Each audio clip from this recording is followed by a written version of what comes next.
Hey, welcome back to Woolf Weekly. Back in the 1930s, they had this thing that they invented called chicken glasses.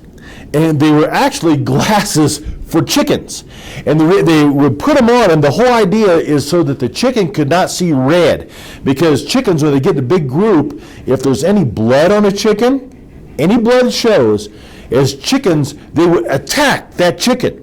Any blood shows, they're after it. And so the goal is anytime a chicken is hurt in any way, that the whole mob wouldn't just attack that chicken. And I get to thinking about these chicken glasses, and I get to thinking about social media. I love social media. I love Facebook. I keep track of over 2,000 former students. I keep track of you guys. Wonderful. It's wonderful. It's an opportunity for me to celebrate people, to be able to lift them up, to be able to tell them wonderful job, to keep doing those great things.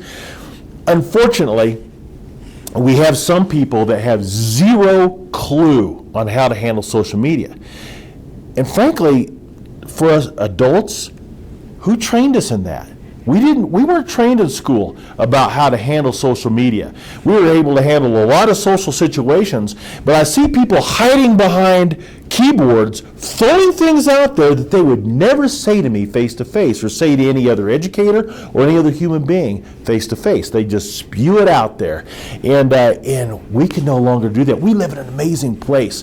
We're in Woodland Park. And for us, if we can make the positive so loud the negative is difficult to hear, let's do that. Occasionally, you're going to have people that see blood, and they go after them, and they'll start piling on. I remember reading a thing this last week on Facebook where it was a 200-strand deal where people were putting in, and a person who ended up being a bully. Amazing things that happen beyond this. But put something out there, and people said, yeah, me too. This school's terrible. Back in 2002, and it's like, dude, 17 years ago. And we've had a change of pace. We have a wonderful culture, and we want to keep that. And part of keeping that is making sure that we lift people up. We don't tear them down. When in doubt, be nice. Is it true? Is it helpful? Those things are things that we want to go forward with. And so our challenge is to do that. If people, you're going to run into bullies online. You're going to run into people who are extremely negative online. I usually ignore the suckers because those are things that we do, that we see people just do. People that are self-righteous, when you ignore them, they hate that. And so ignore them. I choose not to respond a lot of times because that's just wrestling with people that you don't want to wrestle with, because you may win, but it doesn't matter. They just like to stir things up. They see blood in the water, and they make those things happen.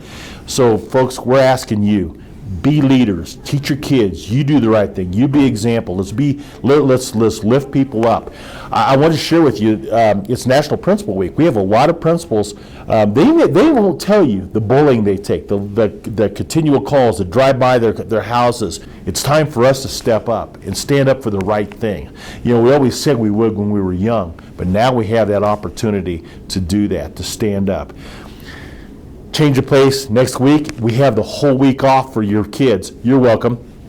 We know you'll enjoy that. The kids, it's a chance to reboot. It's a chance for our staff to reboot. They're going to be working Monday and Tuesday, then they'll have a chance to reboot and be able to energize and come back and do amazing things for your kids. Guys, thank you for your support. Thank you for being positive. Be nice, and I'll see you next week.